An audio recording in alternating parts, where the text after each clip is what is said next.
But yeah, it's pretty cool. You get all the advantages of the kids and none of the baggage. Well, you get to take care of the little ones, and then when they need a diaper change, you hand them back to mommy or daddy and say, here, which I have done many a time. You know what? And it took me about 3 seconds to figure that lesson out. Well, Debbie was our first grandchild. Okay. Let's give this a quick. Okay.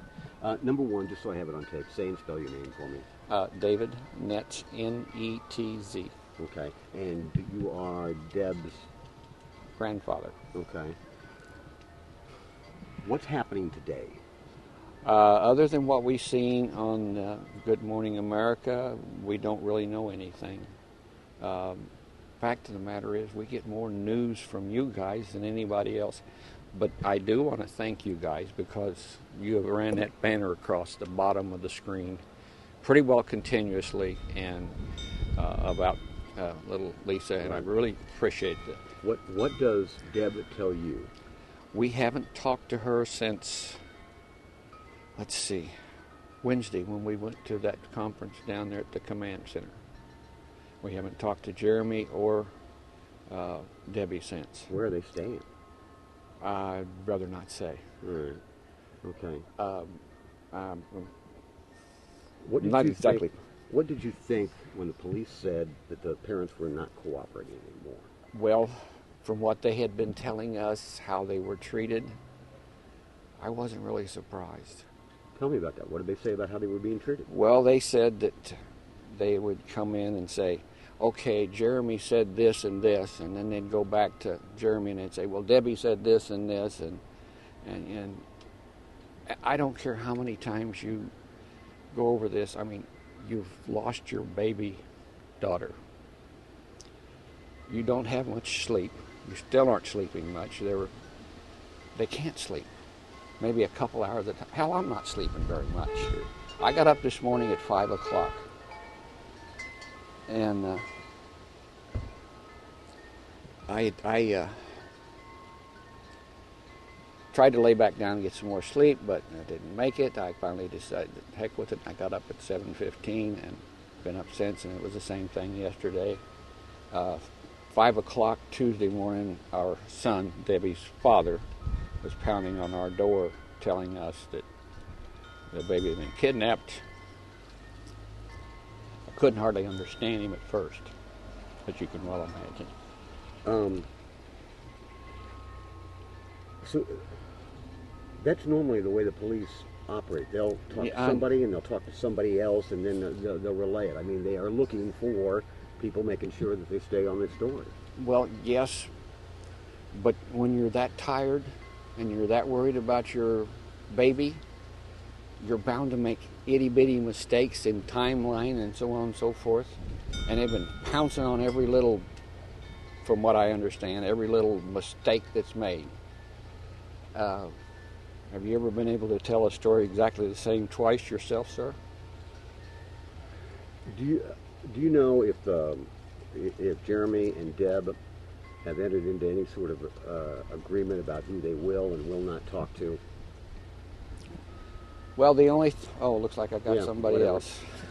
else. No, I don't. The only thing is that yesterday they made some kind of agreement to talk with ABC, because it's Good Morning America, which you guys are partnered with, I guess. And Good Morning America told them not to speak with anybody else? I haven't, no, like I said, I have not talked to them. I haven't talked to them since Wednesday. So I don't know if they've been into any agreement. All I know is that they talked to Good Morning America this morning. But you said that you thought there was some sort of agreement. Well, last night, I was watching one of your competitors, and they had went over to my grandson's house, and this lady come out. I won't identify her, but at any rate, she was ranting and raving about the fact that they were going to talk to somebody tomorrow. And that's the extent of my knowledge. Like I say, most of the stuff we're getting it's from you guys. Right. We don't know anything. When's the next time you think you're going to talk to Deb? I'm going to try and see her today, if I can. But What do you mean if you can? I mean, well, I don't know where she's at. I have to get a hold of somebody that's a little closer in the loop than me. Okay. I mean, are you guys on good terms? Oh, definitely. Sunday, they were over here. One of the boys, I won't say his name, but the oldest boy, had a birthday. And we had a little family get-together birthday party. There was Debbie and Jeremy and the two boys and little Lisa were here. And, of course, my wife and her father, David Jr., and we had a good time in the backyard. He was out there they had a soccer ball, they were kicking the ball up the hill. We got our backyard slants. They were having a lot of fun. Everything was cool. Okay. I held the baby. David took pictures of me with the baby, pictures of me. In fact, they're on Facebook. I don't know if you guys have access to it or not, but there's a picture of me holding the baby. There's a picture of me with the two boys and the baby. And then David had Debbie take a picture, and he got in it too. So just good family, and we have never had any problems. We can go see them anytime we want to. We can play with the kids, have it's normal family life. Deb said she flunked that lie detector test.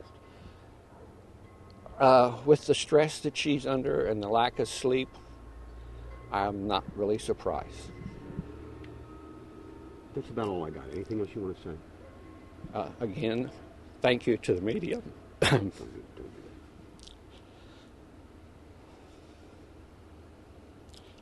We think that we keep hoping and praying that we get our baby back. Good enough. Okay? Very good. Thank you for your time. Greg's got to get a couple extra shots here, but I want to ask you a question that I'm dying to ask you about. It has nothing to do with this. Tell me about your rig, because I got an RV. Oh, we love it. This guy kind of basically saying it. Obviously, it's not part of it. I got a 33